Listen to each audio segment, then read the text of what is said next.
নমস্কাৰ বন্ধুসকল, মই হলো এডি আৰু আপুনি চাইছে বিয়ন। আজি আমি এই ভিডিঅ'ত আলোচনা কৰিম অবেল বডি শ্বেপৰ মানুহকেইজনে কেনেধৰণৰ ড্ৰেছবিলাক পিন্ধিলে, কেনেধৰণৰ শ্বাৰ্ট পিন্ধিলে, টি শ্বাৰ্ট পিন্ধিলে দেখিবলৈ ভাল লাগিব, ষ্টাইলিছ লাগিব।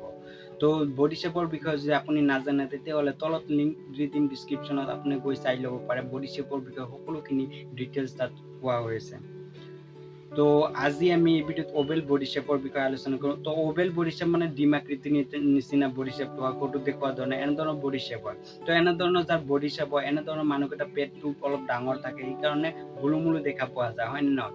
তো এনেধৰণৰ মানুহকেইজনে এক কালাৰৰ টি শ্বাৰ্ট বা শ্বাৰ্ট পিন্ধিব, তেতিয়াহ'লে দেখিবলৈও বহুত ভাল লাগিব। যিকোনো এক কালাৰৰ শ্বাৰ্ট বা টি শ্বাৰ্ট পিন্ধিলে সিহঁতক দেখিবলৈ বেলেগৰ পৰা ষ্টাইলিছ লাগিব আৰু ভাল লাগিব। আৰু যদি প্ৰিণ্টেড বা হৰিজেণ্টেল লাইন তেনেকৈ পিন্ধে তাত দেখিবলৈ পেটলা আৰু মোটা দেখা পোৱা যাব। সেইকাৰণে আপুনি এক কালাৰৰ শ্বাৰ্ট বা টি শ্বাৰ্ট পিন্ধিব, আপোনাক দেখিবলৈ সকলোতকৈ ভাল লাগিব আৰু বি কনফিডেন্স। আপুনি মোটা হৈছে এইবিলাক একো নহয়, আপুনি কনফিডেন্স থাকিব আৰু এনেধৰণে টিপছ কেইটা ফ'ল' কৰি যাব আৰু আপোনাক চাব দেখিবলৈ বহুত ভাল লাগিব, ষ্টাইলিছ লাগিব। তো ভিডিঅ'টো যদি ভাল লাগিছে লাইক কৰিব, কমেণ্ট কৰিব আৰু ছাবস্ক্ৰাইব কৰিব নাপাহৰিব।